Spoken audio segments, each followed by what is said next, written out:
So the ongoing Bud Light controversy and boycott continues to get worse and worse and worse. And as I've said many times before, there is no way this is getting better anytime soon.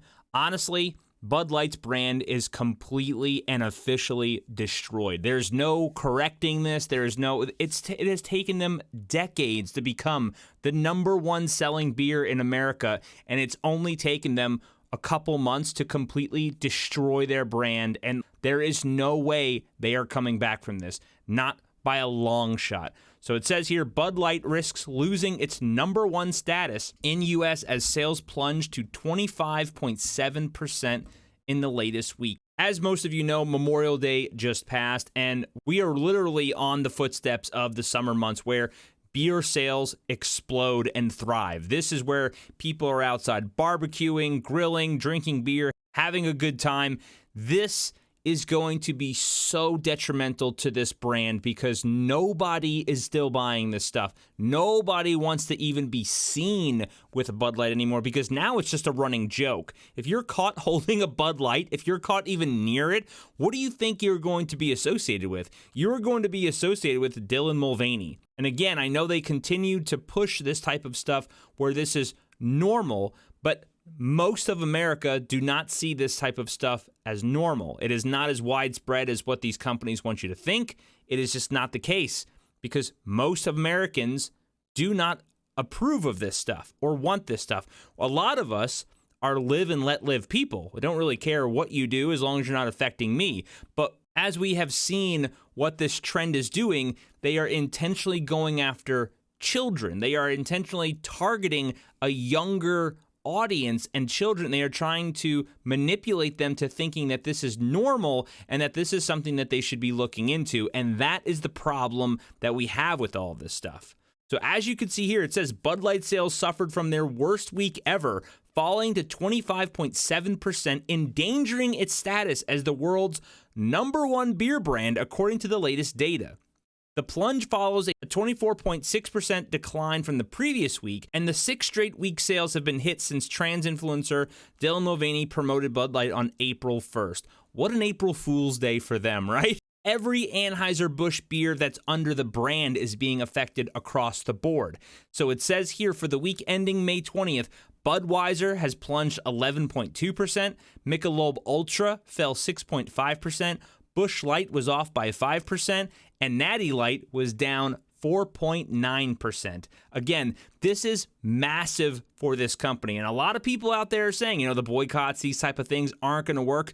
Clearly they are, because they are losing millions and millions of dollars because of this. Here's another crazy stat about all this stuff. It says, while Bud Light loses week after week, Modelo especially gains week after week. And now Modelo outsells Bud Light on a national basis across all trade channels combined. If this continues, Modelo will surpass Bud Light for the year. So they continue to say that's a monumental decline. Modelo has surpassed Bud Light for the first time since it's launched in 1982.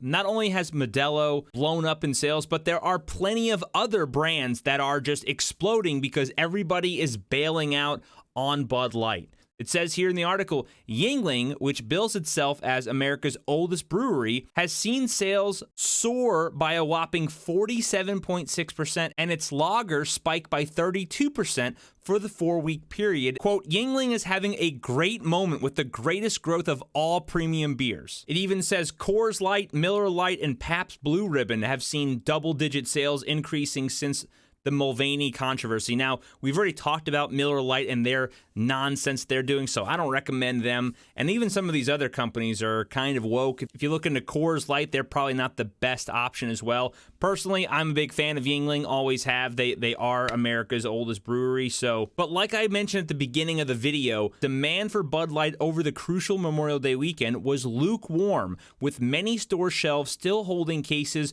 for the once mighty beer. At least one store was trying to unload a 24-pack of Bud Light for just $3.49. That is insane. And at the end of the day, look, I really don't want these companies to fail. I don't want Bud Light to fail. I don't want these companies to go out of business.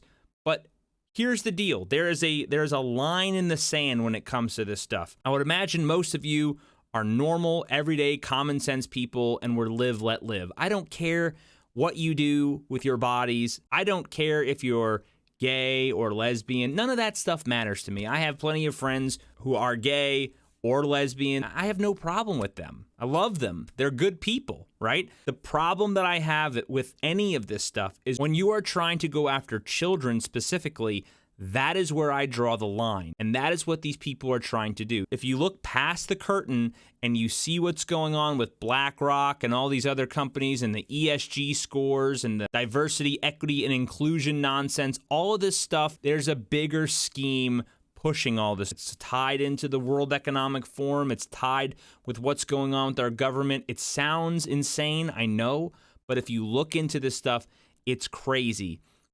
And we have to push back, because if we keep just keeping our heads in the sand, if we keep just ignoring it all, before you know it, when you look up, everything's going to be gone that we grew up with. Our way of life is going to be ultimately changed to where there's no going back, and there's going to be nothing that we can do about it. Because as you can see, even Target is starting to feel effects of this nonsense, because we have to stand up, especially for our children. But let me know what you guys think down below in the comments. I always love to hear your thoughts. If you like this type of content, please hit that like button. I also cover pop culture news, movie reviews, TV show reviews, new and old, making fun of the new stuff, reminiscing and loving all the old stuff to kind of give us a break from this clown world nonsense and try to keep my mind as sane as possible. So thank you again for watching the video. I greatly appreciate it. And until next time, take care.